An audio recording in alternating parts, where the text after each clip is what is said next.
So hello, my friends. It's an amazing time. I mean, I get tired of saying that, but it just is bears repeating, I guess, or at least it certainly repeats itself in my mind on a regular basis. Is that all of the extraordinary kind of things that are going on right now? And it seems to be accelerating. I'm impressed personally with the number of things that are going on in my life, the type of which has never happened before, that all telegraph the fact that something really, really big is in the works and the time is right. The time, this is about timing and so on. It is, I've been surrounded in amazing kind of ways with new things that are happening, people coming into my life of all kinds, technology folks and others that are just showing up. And it's almost as though some invisible magnet has been put out somewhere around here, and people are coming and contacting me, and they are exactly the people that we're interested in. I mean, there's just a whole bunch of things. I've been doing some strategic planning around the Arlington Institute and looking ahead at the kind of requirements we're going to have downstream, and what is important, what's driving this all for us here at TAI is the almost the clear certainty that within 2 years, if this present trends continue, that all of the AI and privacy and digital kinds of things essentially lock the door on all of the kind of basic freedoms that we experience as human beings, not just Americans, but human beings. And in particular, it's driven by, the last two nails in the coffin are central bank digital currencies and digital IDs. I've written an article about this. It was published in New Dawn magazine, and essentially that is what's generated a sense of urgency for us here at TAI to get the transition net running, which is our global collaboration platform. And so we kind of started in a couple of different ways in which to try to put that together. And then all of a sudden the other day, in a very short period of time, less than a week, I find this extraordinary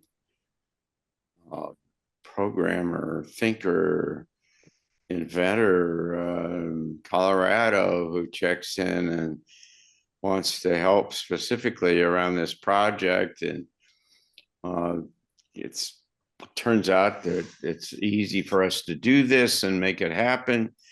And suddenly I've got a huge resource that has the capability to literally and has already started to build a whole architecture for this whole thing, and is very adroit with AI, and it's just moving us very, very quickly into a new direction. In particular, doing some very original and exceedingly cryptic encryptic, I guess, kind of work around this things that'll just has the potential of being able to generate the whole transition net platform in a matter of 2 or 3 months or something like that. Our goal is to try to have it up and running by the 1st of September. Well, in order to have that up and running by the 1st of September, what you not only have to do is have the technology in place, but you have to have, my guess is at this point, that something like 50 or 60 employees who are providing all kinds of services associated and to support this, including customer service and the technology guys and the general managers and then the high-end folks who are trying to do the thinking and doing the curating of the whole process. You got to have the oversight group that is giving direction to all of this thing. I mean, you're suddenly talking about a serious piece operation, and it's a handful of months away. And then boom, there's a big a school here in town that has been vacant for months or years.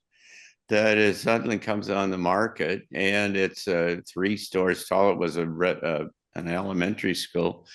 Has 26,000 square feet. It's had vandals in there, and it's pretty messy on the inside.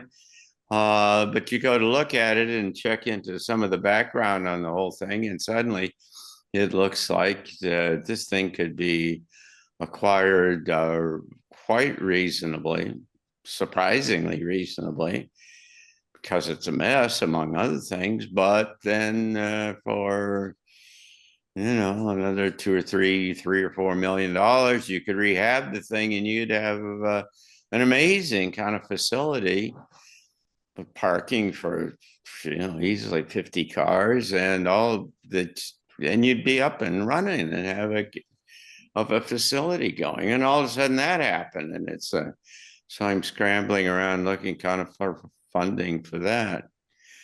At the same time, you've got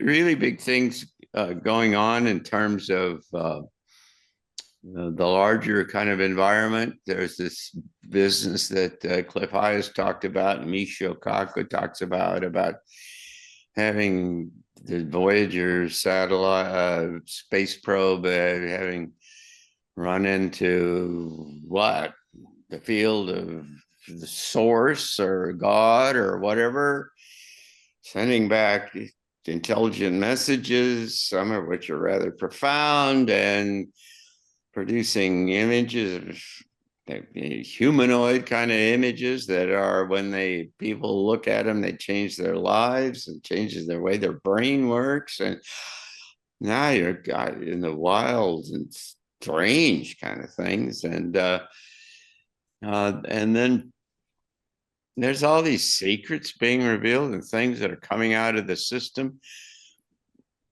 increasingly fast. Cliff Hayes data is saying that July it's going to kind of double the level of novelty, if you will, or that's in the system. It's not novelty. What's the term that he uses? I forget.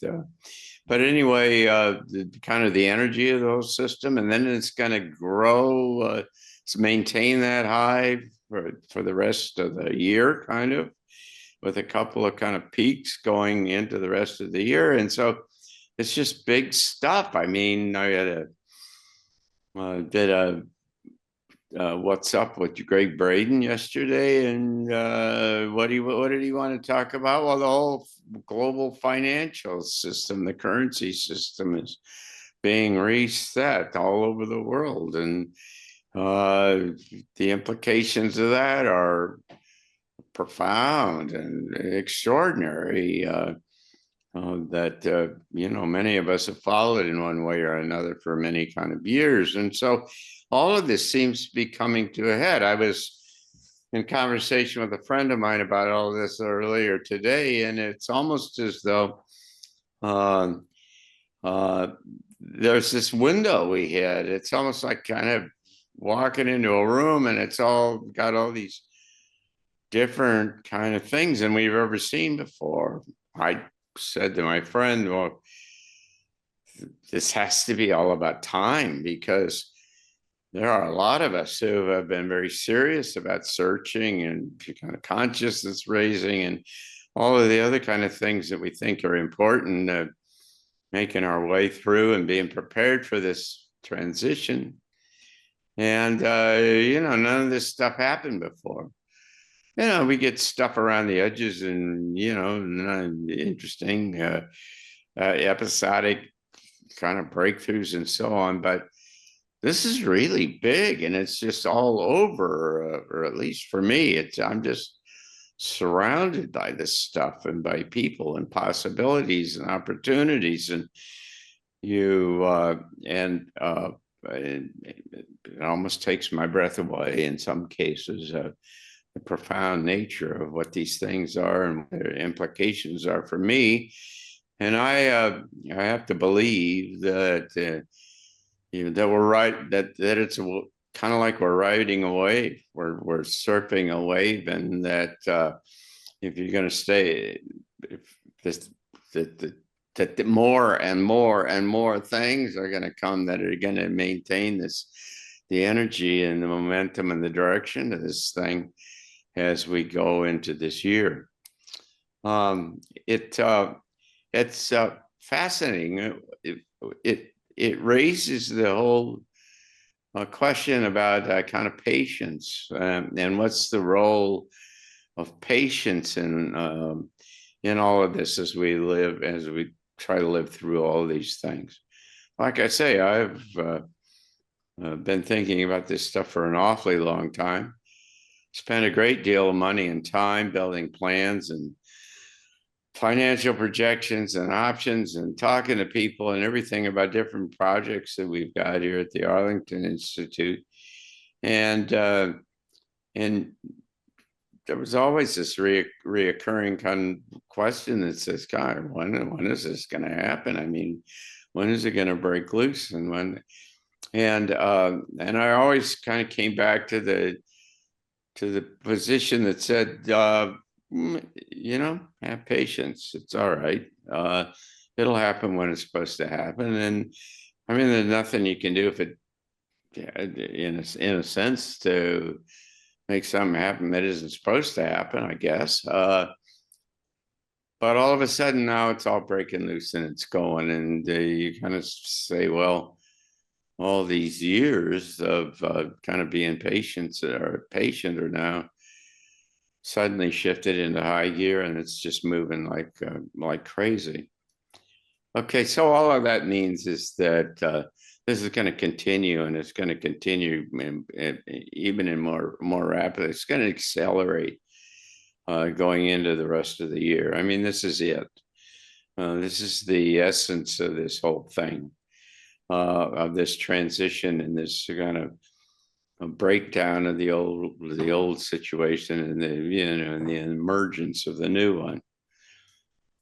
You sit here and you look at the state of the United States, for instance, just say nothing about Europe, which is just really coming unglued. They're trying to start a war, World War III, because they can't deal with the debt overhang that they've got. And that's the only way they can get rid of it, is if they can get a war that's an excuse for them to collapse their currency. And so that's what they're trying to do. Well, there's certainly a variation of that going on here. Trump's trying hard to, in his own way, to kind of change the system. But the way that the courts and other things are fighting back are give you really pause, and the Congress won't even support the cuts that the Doge operation has proposed.